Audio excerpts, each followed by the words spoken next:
Matthew chapter 2. Now when Jesus was born in Bethlehem of Judea, in the days of Herod the king, behold, there came wise men from the east to Jerusalem. There was a lot of Ethiopians from the east. And what it is Moses. Okay, we know that Moses' wife, Sephora, she was an Ethiopian. But what it is, a lot of the Ethiopians went towards Midian.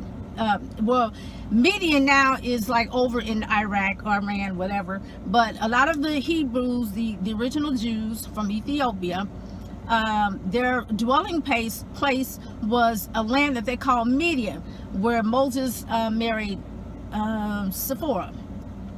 And then a lot of them went to, there's a lot of the Ethiopians in the Chaldeans. This is what they're saying. Where is he that is born King of the Jews? For we have seen his star in the east and are come to worship him. So God allowed the wise men to see the star from where they were. So what they did, they went towards Jerusalem because they knew that a lot of the Jews knew also about the prophecy of a king that's going to be coming out of there. So they knew that he was coming, but they wasn't sure. So they went towards where the scribes and Pharisees were, because they had the prophecy. They're saying that the wise men said, where is he that is born King of the Jews? For we have seen his star in the east and are come to worship him. When Herod the king had heard these things, he was troubled, and all Jerusalem with him. Because I would say that they heard about the prophecy, but King Herod didn't quite know everything yet. And this is what King Herod did. He gathered all the chief priests and scribes of the people together. He demanded of them where Christ should be born. And they said unto him, in Bethlehem of Judea, for thus it is written by the prophets. And this is what they're reading, and that was written. And thou, Bethlehem, in the land of Judah, art not the least among the princes of Judah. For out of these shall come a governor that shall rule my people Israel. So there were a lot of princes in Judah. But the prophecy said, out from among the land of Judah will come a governor. And before I finish this, listen, a governor is considered a commander-in-chief in his or her territory. So here is a baby that is meant to be born that's going to rule a territory. And a governor is entitled to wear a certain attire, but Jesus wore what was tradition, as he called others his friends for those who kept the God's commandment. He is a local, the governor is a local representative of the sovereign of the sovereign. So governor is a ruler of a territory. It is said Jesus is the Prince of Princes, meaning he is over Satan, who is known to be the prince of this world, prince of darkness and power of the air. Not only is Jesus prince of all princes, but he is Lord of lords and King of kings. And thou, Bethlehem, in the land of Judah, art not the least among the princes of Judah, for out of thee shall come a governor. Then Herod, when he had privately called the wise men, what it was, a king is supposed to know a lot of things. A king is supposed to know a lot of things. So he privately asked the wise men when everybody left. He required of them diligently what time the star appeared. And he sent them to Bethlehem and said, go and search diligently for the young child. And when ye have found him, bring me word again, that I might come and worship him also. When they had heard the king, the wise men departed. And lo, the star which they saw in the east from their land, and they went to Jerusalem, went before them till it came and stood over where the child was. When they saw the star, they rejoiced with exceeding great joy, because there was a king that was coming to restore from the prophecy what they heard. And when they were coming to the house, and let me say this, in the book of Luke, we know that Jesus was born in a stable because there was no room in the inn. And let me say this, God is not stupid enough to allow a baby to be born in the cold winter, freezing weather. The sheep were abiding in the field, not snow. They didn't eat snow. It wasn't cold. The baby wasn't freezing in the cold to catch pneumonia. God is not crazy. When the wise men came, they came to a place where the baby wasn't outside. About the time the wise men got there, after they heard about the star in the east, the baby was already in a place, in a home. When he was born in the manger, and it was not cold. But I don't know how many days it took from where they were to Bethlehem. But read it in the Bible where it said that when the wise men came to the baby, they were already in a place. They were not outside in a barn, her laboring and having that baby. It says there was no room in the inn at the time of the birth. But when the wise men came, the baby was already in a place. And when they came in the house, they saw the young child with Mary, his mother, and fell down and worshiped him. Not, as the king, because whether it's a baby or, because, back in those days, they had kings that were 6 and 8 years old and things like that. So they honor him as a king and fell down and worship him. And anytime you come before a king, you're supposed to bring presents or gifts. Okay, and so this is where people get it mixed up and saying, oh, the baby received gifts. It's not because of that. It's because that's the tradition that you're supposed to bring things for the king. When they had opened the treasures, they presented it to him gifts, gold and frankincense and myrrh. Not things for the baby like diaper. Well, we didn't have diapers then, but you know what I'm saying. Frankincense and myrrh for adults. And being warned of God in a dream that they should not return to Herod, they departed to their own country another way. So the wise men did get a dream, not to go back the way they came, but go a different way and go home. And when they were departed, behold, the angel of the Lord appeared to Joseph in a dream, saying, arise and take the young child and his mother and flee into Egypt, flee into Africa, and be thou there until I bring thee word, for Herod will seek the young child to destroy him. People say Jesus is the reason for the season. Jesus was not born in December in the cold. Cain's son, I believe Cain's son was Nimrod. That has something to do with his son. And the devil is always trying to twist it. It is until I found out the truth. A lot of people are so addicted to that they were like, well, I'm looking at it like this, that the gifts, it's about coming together. No, that's not what it's originally. That they're trying to say that Jesus was born that day and we celebrate, we give gifts because they gave Jesus gifts.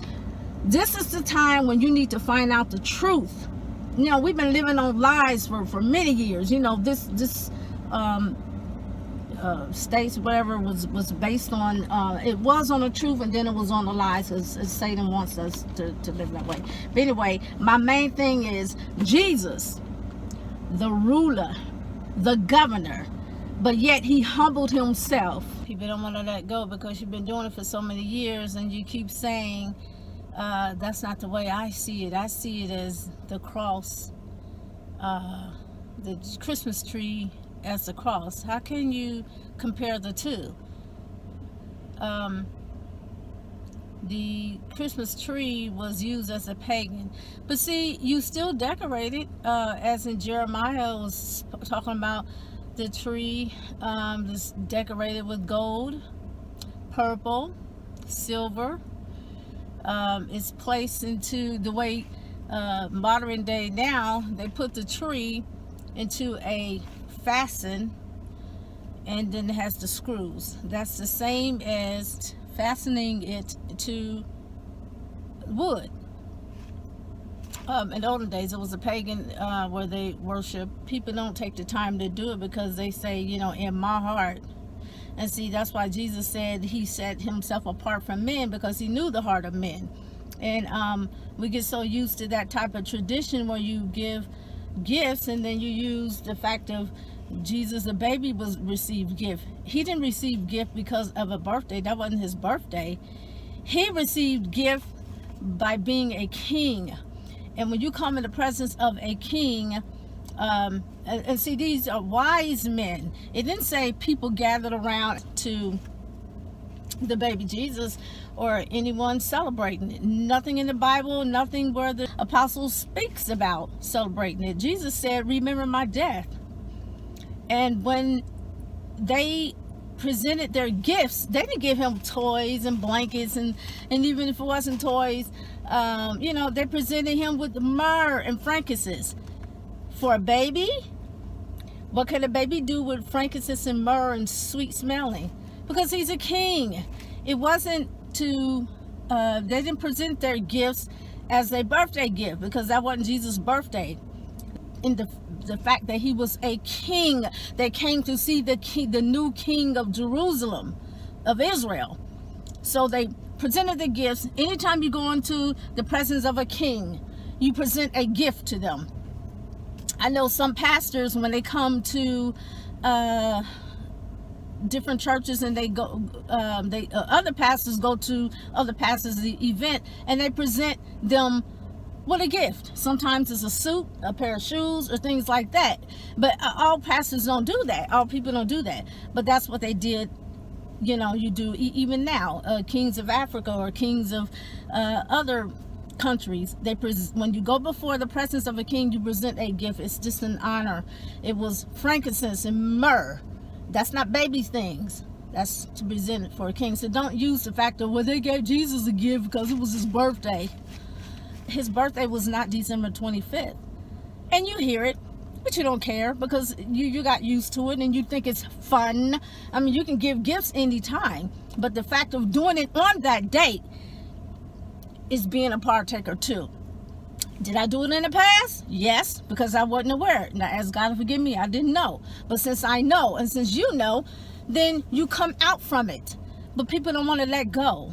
And then you wonder why you can't do miracles, or you wonder why things are not going the way, felon, you have to obey God. These are pagan things that he did not like. And Jeremiah the prophet even spoke about it. You decorated like, well, that's different. No, it wasn't different. They decorated the tree. Why you decorating and make it adorable and pretty? And then oh, my tree is so beautiful. That's still idol. And so the fact that you want to know the truth about the Bible and find out the things that God hates, and do the things that God loves, what he commanded you. So then that's history. That's in the Bible. So find out the truth and read. And you can't use that as, I saw something where a man was asking another devil worshiper, or there used to be a devil worshiper, like, should we have, I see it in my heart, I see it like this and that, You can't get the answers from people. You have to get the answer from the Word. The Word is the Bible. You can't keep doing the things that God hates, because that's still being a partaker. When people do it, they don't really understand what it is, and then you're given the answer, you don't want to let go. But you don't have to do it on that day. It's not about Jesus is the reason for the season. No, it's not. He's not the reason for that season, for the 25th. He's not the reason. He wasn't born for that. He was born to shed his life, but it wasn't on that day. And people don't want to stop. They all got excited, putting all this stuff in them layaway already, and like, oh, I can't wait for my baby to.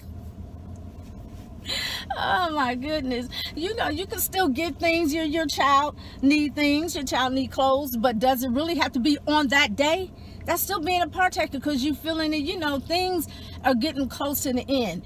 And I don't understand that, how they say they're so godly and they want deliverance and they want the healing and God heal me and things like that. He said, turn from your wicked ways. Then will I hear from heaven and heal the land. You have to obey. You can't let that go. Let it go. Let it go. And do what thus said the Lord. Then God will begin to do things for you. So don't be crying out like you do all you want to do and swell up, and then all of a sudden then you're like, oh, my diabetes, Lord. Now it's time to think about going to one place, because years have been added to us and we're on our way out the door. So let's please God. It's cold. But I just want to say real quick, why is my film looking muggy? But many years ago, this is a big many years ago, I got rid of my tree. Gold, frankincense, and myrrh.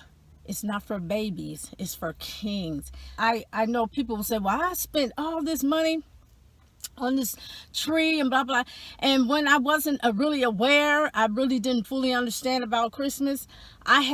At the time I had bought a huge, it was a wide tree. It wasn't like one of those little skinny 7 foot. It was wide, and it was like 8.5 foot. It cost big money, and it had little snow on it, like fake snow and things like that. And because it's so big, and I had put like beautiful decorations on it, crystals and clear bulbs, and I mean, it was huge. I spent so much money. I spent like probably over almost $1,000 for all this stuff, because you have to go all the way around the tree with the decorations and all that. And I didn't really get to use it like I wanted. I did. Then when I found out the truth, I said, oh my gosh, it's like I took all my money and just bought it and threw it in the trash. But and I said, well, should I just go ahead and just keep it for this year? Not now, I'm talking about years ago. And I was like, it was a saying in my mind, choose this your day. I said, you know what, God? I'm going to show you how much I love you. I always say I love you and blah, blah, blah. I have to prove it. Even through the hard time, is money worth going to hell? All that money. I said, you know what? I still have a roof over my head, blah, blah, blah. So you know what I did? And I got somebody that helped me. Actually, I told them, I took that tree and just even thought, I was like, hurry up, take it away. I dumped it. I had it dumped in the Dixie dumpster. All that money, the huge tree. And beautiful, people like, when they did come over at one time, like, we're off from work like those days, and so people come over and they still want to keep the tradition and everything. They said, what, I'm like, I got rid of it. Why? Wow, that's crazy. I said, but you have to make a choice in your life. And I try to prove to Jesus, like, if it's not about money, I said, okay, God, I have to prove. I don't want sickness and diseases and afflictions and all these things. So I have to obey you so I can be healed. So it's like, you want things from God, but are you doing everything that he asked you to do? If you're going to be a son and a daughter of God, obey your father, or he's going to chastise you. That's just like you said, sit down, don't you, put that away, and then they don't do it, it's going to anger you. And I don't want his anger to be kindled. So I took it, all the decorations I had, I was thinking this, maybe I should give it to somebody that could use it. Well, at the time, I was, what I mean could use it? And I'm like, I'm not going to do that. So I'm going to take my sorrow, which it basically is to give my sorrow to someone else. I'm like, I'm not going to give it to anybody. I'm not going to pass down all these. I spent money, and each crystal, each things that I had was like $10 to $15 a piece. And I had this big, huge tree. I said, I'm doing this for you, God. In the trash, all in the bag, tied it up, had it put in the Dixie dumpster. I said, that's how much I have to prove I love you, even though, you are riches, So I just said this to let others know, like, I spent too much money. You have to make a decision on who is more important. Who said obedience is better than sacrifice? It's better to obey God. And sometimes you can be put to that test. And then I'm like, okay, you love me with your mouth? Prove that you love me. Okay, this is what I'm going to do, God, since you say really bad. You said it was vain. It was vain. So in the Dixie dumpster it went. And I said, well, that's how much I want to prove. Did it hurt me? Maybe my feelings. But you know what? I'll get over it, God. Forgive me. Help me. It's nothing, because it's going to perish. When you die, they're not going to put that tree with you. You're going to forget about it. Wherever destination you go, you're not going to even think about that tree. So anyway, that's what I did. So you can do it. You can do it. And it was new. I didn't use it for long. I think I had it for a couple years, and then I'm like, when I found out, I'm like, in it goes. I haven't, people say I only used it a part of the day. If you love God, keep his commandments so he can heal you. Gold and frankincense, it's not for babies. When they presented the gift, the wise men, not kids, the wise men, they're wise. And the angels came to them, the angel came to them, and they presented their gifts. Gold, frankincense, and myrrh. Not for a baby, but their whole mind was to present it before a king. They weren't thinking about, oh, let me just get some for the baby Jesus, like the baby can use gold. Gold, frankincense, and myrrh is for kings, adults. So they did that, and they honored him in their heart as he is the king of Israel. So that's what they do when they go before the king. I spent big money on my tree. I didn't go to some little Rite Aid store, Revco, whatever, and pay a little $14.99 for a 6-foot tree. I spent money. So I did it. I'm good. I'm not even thinking about that tree. Don't hurt me now. I'm like, God, you're worth it all. You died on the tree. What's more important? Your word. So people always begging for God, like, God, I want to do this miracle. I want to have the hands of healing. Why are you asking God for all this and you can't do one little simple thing that he asked? Just obey the Father. He's your daddy. Do what he say. Why are we so stubborn and hard-headed? Oh my goodness. I can't get over it, and even after the truth is told, I hear preachers all the time like, well, for me in my house, and they put that tree, that pagan stuff in the church, and you're supposed to be the overseer, and you're supposed to teach the people to obey God, and you're not. He said, when you say with your mouth, but your doings are far from it. So if you want a blessing and miracles happening and stuff, then no leaders have to obey, because what they see, they're going to do is like, oh, they got a Christmas tree and lights all over the place. We want to be like the world. I'm not pointing finger criticizing, because I did it, but what I'm saying is I got out of it because I knew the truth. That's all I'm saying. That's what the Bible says. When you get the mote out of your eye, then you can see clearly to get the mote out of someone else's eye. The mote is out of my eye. I don't buy that stuff. I don't put no decoration. I don't put no wreath on there. You better understand what that wreath means too. A wreath. And so none of that stuff. I still lived. I ate. I woke up in the morning. You know what I'm saying? It's not going to kill you. You're going to get beautiful things when you obey God. When that time comes, and it won't be long, because it's going to come to you. He's going to come to you unawares. What else does that mean? Not just him coming, your life. You can die tomorrow morning, and you don't know people don't know when they gonna die. Some people do. They'll say, I feel funny, or I feel like I'm gonna die, or I feel like this is my last time. I may not be here long. Or sometimes they may say, I just don't feel right. I've been sick. But some people don't know they're gonna die the next moment. Yeah, so it's gonna come to you unawares. He's gonna come in a time when you know not. Your death. You have to look at it like that. Not just his coming. Yeah, his coming, because when you die, that's it. That's the time. When he come on unaware, when he come to get you unawares, or you in the hands of Satan unawares, and he gonna say, well, you don't belong to me anymore, so I don't know why you crying out to me. Anyway, I'm done. I just want hopefully encourage someone that you're not alone, to think you wasting all your money, whatever, but on the long run, it's all good. Dump it. Put that in the Dixie dumpster. Get rid of that trash, because that spirit is going to keep hanging around your house, your home, your apartment, whatever. And you're not going to have the fullness of God, or God's anointing power, or I would say gifts, till you get rid of that stuff.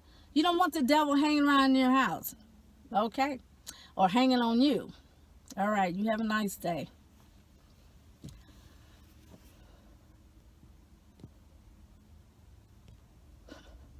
I go through this all the time. Where are you, X? I can't see you because it's blurry from the background. Okay. Closed, I say.